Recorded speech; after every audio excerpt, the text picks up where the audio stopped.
I am 17 female, my dad has remarried about a year ago, and it's been hell from the start. I have 2 younger brothers. I work and I often help out with the bills and my 2 younger brothers. I do the exact chores that my father previously gave me. My room is always clean, I do the dishes after dinner, I do the laundry every week, I am in charge of cleaning the kitchen, living room and back patio, as well as taking our trash. So I do what I have to do. But I don't allow my stepmom to try and make me do more things than I already do or try to make major changes in my life. Again, I just do what I need to do so I can go on with my life. I'm just saying this to show that I am a good kid. I can admit that I really do not like my stepmom. My dad won't see it and constantly acts like I'm losing my mind, but my stepmom acts different behind closed doors. I told everyone from the beginning that I do not see her as my mom, I won't be calling her mom.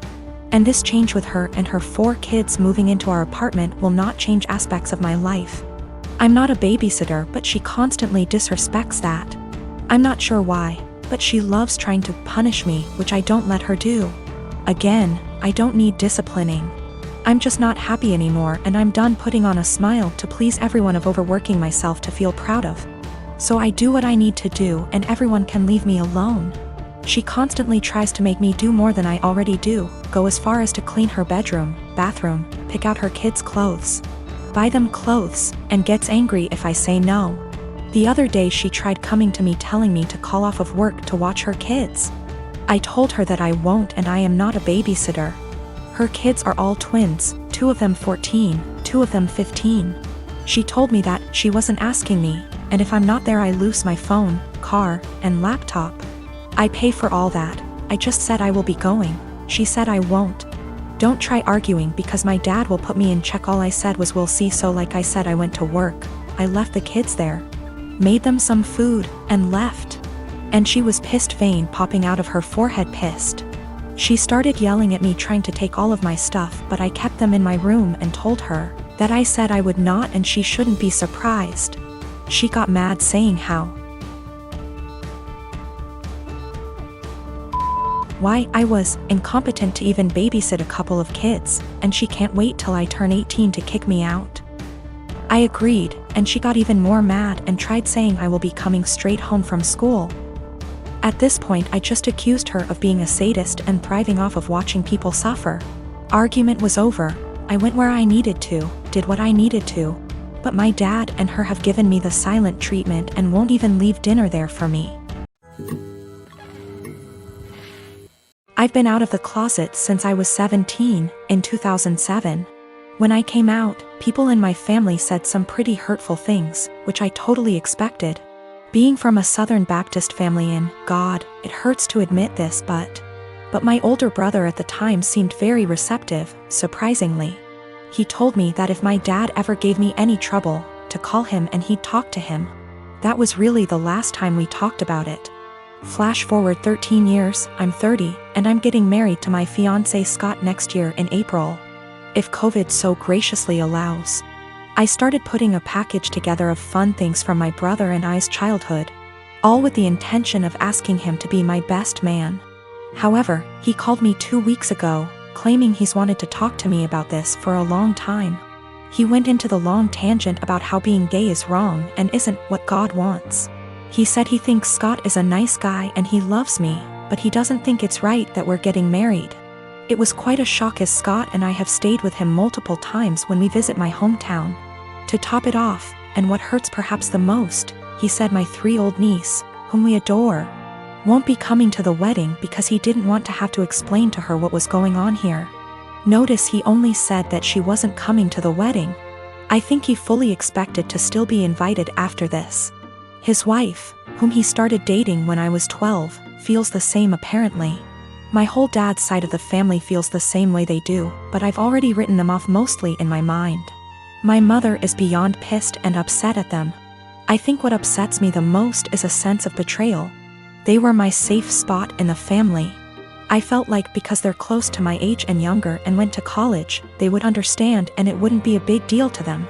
I almost feel a bit embarrassed because Scott comes from a wonderful Italian Catholic family and they've never been anything less than loving and supportive. I told them that, on what is supposed to be one of the happiest days of my life. If they or anyone else is sitting in the audience and in the back of their mind thinking that what we're doing is wrong or not right, they should just stay home. I know my brother and family love me, but it feels up to a point, conditional, and limited. I told them that they learned being gay is wrong, they weren't born not liking gay people. So they can unlearn it, if they were willing.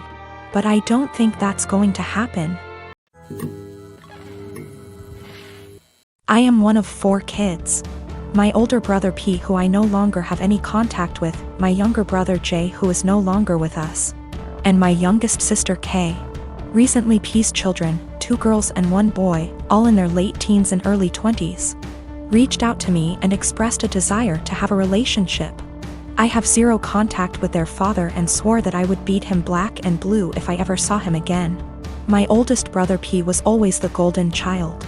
No matter what he did, my parents always had an excuse for why it was not his fault. Bad grade? Teacher had it out for him. Cheating on every single one of his relationships? Good thing you did it to her before she did it to you. That one was my personal favorite. He also used to torment Jay and I constantly when we were smaller than him, until in high school, when I hit a growth spurt and sprung up to about 6 feet 4 inches and 230 pounds worth of muscle. After that I became the typical jock type. Played football, partied, bunch of friends, etc. Well, my younger brother, Jay, didn't get as lucky and stayed pretty small and scrawny throughout high school and college, only getting up to about 5 feet 8 inches, and didn't have a super active social life. Despite the difference in our schooling experience, I was always very protective of Jay, especially since we were always having to put up with P's bullshit, which stopped once he realized I could pound him into the ground and not break a sweat, as he was also a lot smaller than me at only 5 feet 10 inches. Not much to say about Kay. She was a great younger sister and P didn't dare mess with her or he would incur the wrath of our mother. So, in the late 90s, Jay met his first real girlfriend, A, and was over the moon about her.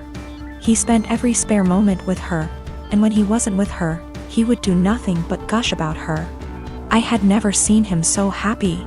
Well, one day, he comes to us, all smiles, and announces that A is pregnant and they are expecting.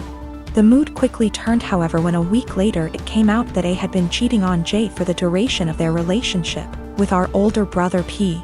This broke my brother, and of course P, being the golden shit that he is, didn't even get a disappointed glance from our parents. To this day I have never seen someone look so broken as Jay had looked the last time I saw him. I believe his heartache was only compounded by the fact that my parents basically told him to get over it and be happy for our brother. Well, about a week after this revelation came to light, Jay took his own life. I had never been so sad and angry at the same time in my entire life. Sad that I would never see my brother again, and the pure rage of knowing that this was my brother and parents' fault. During the funeral, P walked in with A and I saw red. Thankfully I had other family there to stop me from doing anything stupid, but I told P that if I ever saw him again, I would kill him. Shortly after that, I cut contact with 90% of my family, with the exception of K and a cousin I had always been close with, because everyone except them wanted to make excuses for my parents and P. Even though my sister was just as crushed about Jay's death as I was and was angry for a long time. She and her then boyfriend, future husband, hit a financial rough patch after graduating college and were forced to move in with our parents. Due to unrelated drama at the time, they couldn't stay with me.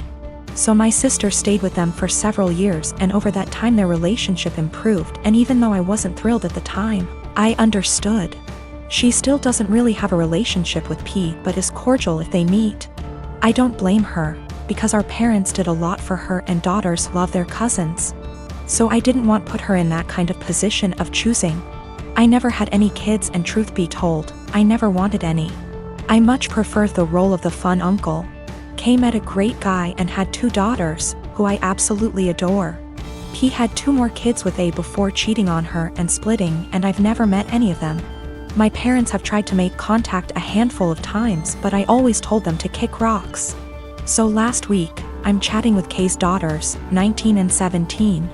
And they mentioned that their cousins have wanted to meet me for a long time and were hoping I would be willing to meet them as well. I don't believe they know everything that transpired between their dad and I, but I would be lying if I said I never had any desire to meet them. My ex and I divorced 3 years ago. She was cheating, but at this point I don't care about the relationship anymore. The pending lawsuit has nothing to do with her or him, but rather their actions. My ex and I have a son 13M that we split time with 50//50. He's a great kid that interests have changed a lot tbh, as I imagine more kids//teenagers tend to do through the years. One thing my son was heavily into at some point was Legos. He used to play with them all the time, and personally I think they're a great toy for different reasons. I used to love playing them with him, and to this day I still collect boxes that I leave unopened as a collection. Well, when my ex and I divorced, she got with someone who loved Legos more, I guess. From what I know, he loves making creations and building the sets in. I don't care. Seems cool. He does one thing I think is very, very weird. He uses crazy glue so the sets can't break or pieces can't be lost. It seems so weird to me. The issue is, I was out of town for all of 3 days last week for medical reasons, and my son wanted to get his PS4 so he could play it at his mom's. This isn't out of the ordinary at all, and he has a key, so he let me know he would be stopping over for it. I told him to have fun when I saw him on the entry camera. My wife's husband was with him, which was a no-no. I told him via speaker to not go in and to wait on the porch. He flinched but walked in anyway. I sent my ex a text telling her to call him and tell him he's 1 minute away from a cop call. He left my home with a bag in hand, which I didn't think much of because my son had his games too. Well, my son texted me later that evening and said he didn't know it at the time, but he's pretty sure SD took some of my sets. These are all old sets and 2 are worth big money. When I got home I confirmed the missing sets and called my ex. She had no idea, but he admired he took them, but it was so son could have the sets to complete his collection. My son doesn't even like Legos anymore and told his mom he wouldn't steal from me. My wife asked how much it would cost to replace them, and unfortunately it's more than their savings. Actually, it would take their house down payment plus more. I told them if they didn't pay in 2 weeks I was suing and pressing charges. The price in the sets makes it a felony. My ex and her husband are saving for a house which would give my son more space when he's there. But those sets were going to help pay for his education someday or a home of his own. I filed the police report and have talked to a lawyer, and we're moving forward with the suit. Everyone is calling me a joke because they are just toys, but I don't get it. They are worth real money. I'm not rich, guys. I needed those to help with my son's future, but again taking this money does deny my son things at his mom's house.